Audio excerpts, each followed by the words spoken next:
Alkitab setahun, hari ke-93, 3 April, dari Mazmur 40 ayat 9 sampai 17. Aku suka melakukan kehendak-Mu ya Allahku, Taurat-Mu ada dalam dadaku. Aku mengabarkan keadilan dalam jemaah yang besar, bahkan tidak kutahan bibirku. Engkau juga yang tahu, ya Tuhan, keadilan tidaklah kusembunyikan dalam hatiku. Kesetiaan-Mu dan keselamatan daripadamu kubicarakan. Kasih-Mu dan kebenaran-Mu tidak kudiamkan kepada jemaah yang besar. Engkau Tuhan janganlah menahan rahmat-Mu daripadaku. Kasih-Mu dan kebenaran-Mu kiranya menjaga aku selalu. Sebab malapetaka mengepung aku sampai tidak terbilang banyaknya. Aku telah terkejar oleh kesalahanku sehingga aku tidak sanggup melihat. Lebih besar jumlahnya dari rambut di kepalaku sehingga hatiku menyerah. Berkenanlah kiranya Engkau ya Tuhan untuk melepaskan aku. Tuhan segeralah menolong aku. Biarlah mendapat malu dan tersipu-sipu mereka semua yang ingin mencabut nyawaku. Biarlah mundur dan kena noda mereka yang mengiringi kecelakaanku. Biarlah terdiam karena malu mereka yang mengatai aku syukur-syukur. Biarlah bergembira dan bersukacita karena Engkau, semua orang yang mencari Engkau. Biarlah mereka yang mencintai keselamatan daripadamu tetap berkata, Tuhan itu besar. Aku ini sengsara dan miskin, tetapi Tuhan memperhatikan aku. Engkaulah yang menolong aku dan meluputkan aku. Ya Allahku, janganlah berlambat. Dari Perjanjian Baru, Lukas 9, ayat 28 hingga 56. Kira-kira 8 hari sesudah segala pengajaran itu, Yesus membawa Petrus, Yohanes, dan Yakobus, lalu naik ke atas gunung untuk berdoa. Ketika ia sedang berdoa, rupa wajahnya berubah dan pakaiannya menjadi putih, berkilau-kilauan. Dan tampaklah 2 orang berbicara dengan dia, yaitu Musa dan Elia. Keduanya menampakkan diri dalam kemuliaan dan berbicara tentang tujuan kepergiannya yang akan digenapinya di Yerusalem. Sementara itu Petrus dan teman-temannya telah tertidur.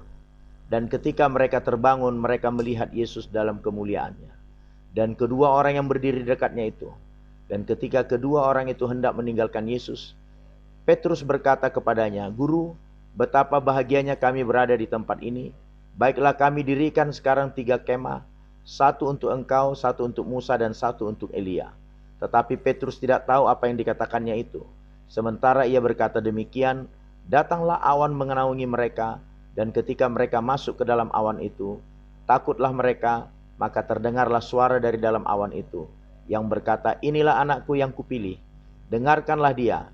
Ketika suara itu terdengar, nampaklah Yesus tinggal seorang diri, dan murid-murid itu merahasiakannya. Dan pada masa itu mereka tidak menceritakan kepada siapapun apa yang telah mereka lihat itu. Yesus mengusir roh dari seorang anak yang sakit. Pada keesokan harinya ketika mereka turun dari gunung itu, datanglah orang banyak berbondong-bondong menemui Yesus.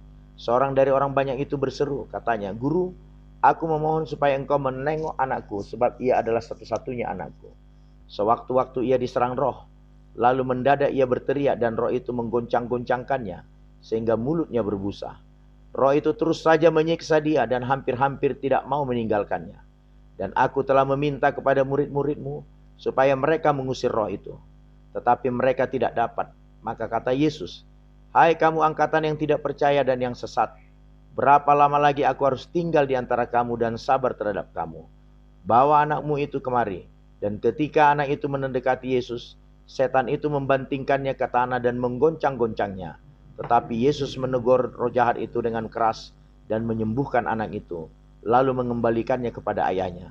Maka takjublah semua orang itu karena kebesaran Allah. Ketika semua orang itu masih heran karena segala yang diperbuatnya itu, Yesus berkata kepada murid-muridnya, dengarlah dan camkanlah segala perkataanku ini. Anak manusia akan diserahkan ke dalam tangan manusia. Mereka tidak mengerti perkataan itu, sebab artinya tersembunyi bagi mereka, sehingga mereka tidak dapat memahaminya, dan mereka tidak berani menanyakan arti perkataan itu kepadanya. Maka timbullah pertengkaran di antara murid-murid Yesus tentang siapakah yang terbesar di antara mereka. Tetapi Yesus mengetahui pikiran mereka, karena itu ia mengambil seorang anak kecil dan menempatkannya di sampingnya, dan berkata kepada mereka, barang siapa menyambut anak ini dalam namaku, ia menyambut aku. Dan barang siapa menyambut aku, ia menyambut dia yang mengutus aku. karena yang terkecil di antara kamu sekalian, dialah yang terbesar." Yohanes berkata, "Guru, kami lihat seorang mengusir setan demi namamu, lalu kami cegah orang itu, karena ia bukan pengikut kita." Yesus berkata kepadanya, "Jangan kamu cegah, sebab barang siapa tidak melawan kamu, ia ada di pihak kamu." Yesus dan orang Samaria. Ketika hampir genap waktunya Yesus diangkat ke sorga, ia mengarahkan pandangannya untuk pergi ke Yerusalem.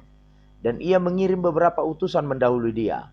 Mereka itu pergi lalu masuk ke suatu desa orang Samaria untuk mempersiapkan segala sesuatu baginya. Tetapi orang-orang Samaria itu tidak mau menerima dia karena perjalanannya menuju Yerusalem. Ketika dua muridnya yaitu Yakobus dan Yohanes melihat hal itu, mereka berkata, "Tuhan, apakah engkau mau supaya kami menyuruh api turun dari langit untuk membinasakan mereka?" Akan tetapi ia berpaling dan menegur mereka, lalu mereka pergi ke desa yang lain. Dari Ulangan 35. Tuhan berfirman kepada Musa di dataran Moab di tepi sungai Yordan di dekat Yeriko. "Perintahkanlah kepada orang Israel supaya dari milik pusaka kepunyaannya diberikan mereka kota-kota kepada orang Lewi untuk didiami. Juga haruslah kamu memberikan kepada orang Lewi tanah-tanah penggembalaan yang di sekeliling kota-kota itu. Kota-kota itu akan menjadi kepunyaan mereka untuk didiami, dan tanah-tanah penggembalaannya untuk hewan yang mereka miliki dan untuk segala ternak mereka yang lain. Tanah-tanah penggembalaan kota-kota yang harus kamu berikan kepada orang Lewi itu ialah dari tembok kota keluar 1.000 hasta berkeliling. Di luar kota itu haruslah kamu mengukur 2.000 hasta di sisi timur, dan 2.000 hasta di sisi selatan, dan 2.000 hasta di sisi barat, dan 2.000 hasta di sisi utara. Sehingga kota itu berada di tengah-tengah. Itulah bagi mereka tanah-tanah penggembalaan kota-kota.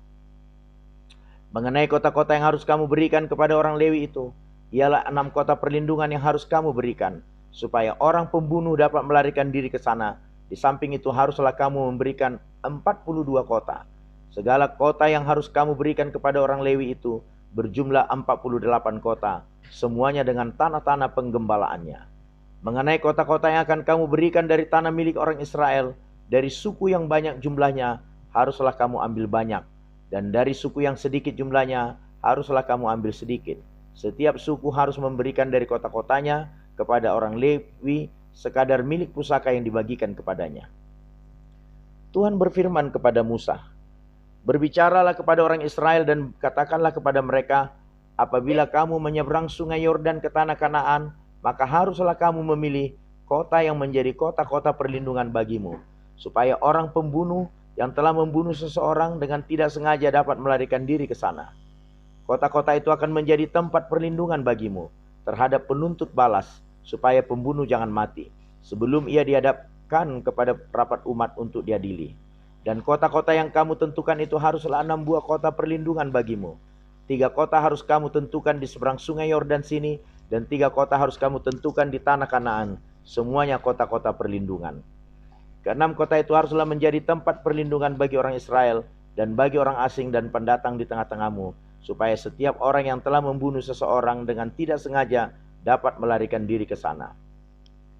Tetapi jika ia membunuh orang itu dengan benda besi, sehingga orang itu mati, maka ia seorang pembunuh, pastilah pembunuh itu dibunuh. Dan jika ia membunuh orang itu dengan batu di tangan yang mungkin menyebabkan matinya seseorang, sehingga seorang itu mati, maka ia seorang pembunuh, pastilah ia pembunuh itu dibunuh. Atau jika ia membunuh orang itu dengan benda kayu di tangan yang mungkin menyebabkan matinya seseorang, sehingga orang itu mati, maka ia seorang pembunuh, pastilah pembunuh itu dibunuh. Penuntut darahlah yang harus membunuh pembunuh itu. Pada waktu bertemu dengan dia, ia harus membunuh dia.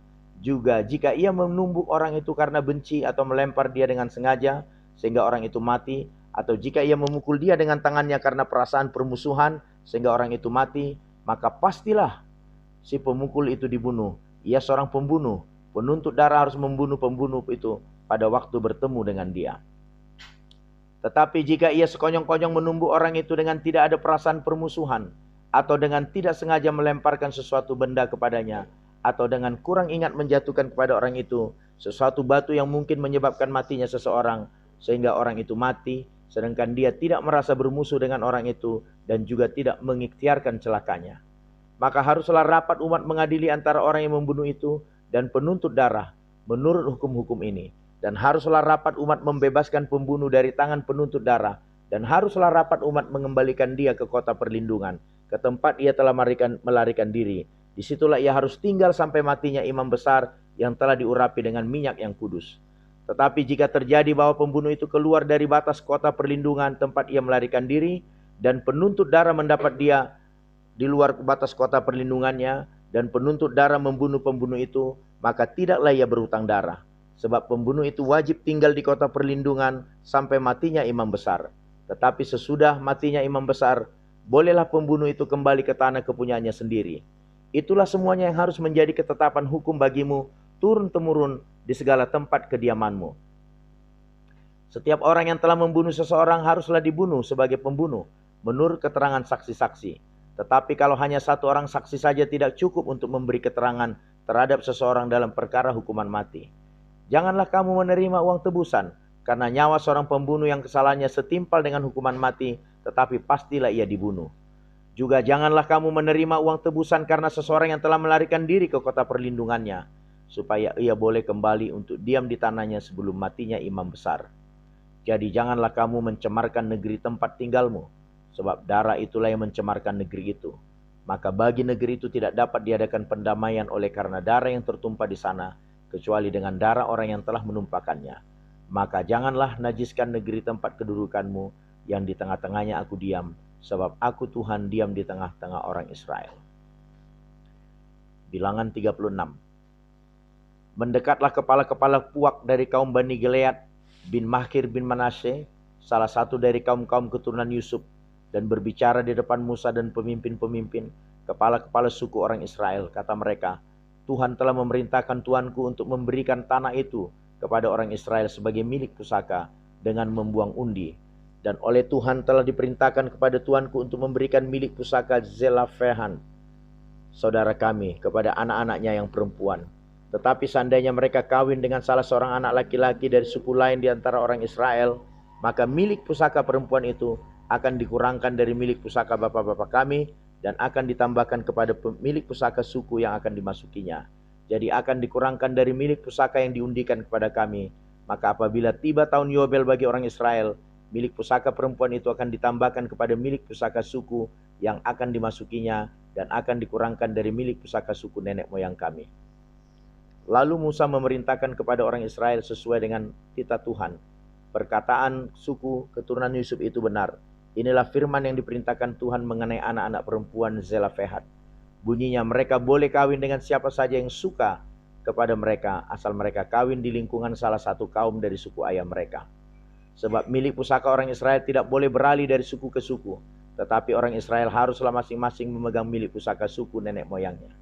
Jadi setiap anak perempuan di antara suku-suku orang Israel yang telah mewarisi milik pusaka haruslah kawin dengan seorang dari salah satu kaum yang termasuk suku ayahnya, supaya setiap orang Israel mewarisi milik pusaka nenek moyangnya.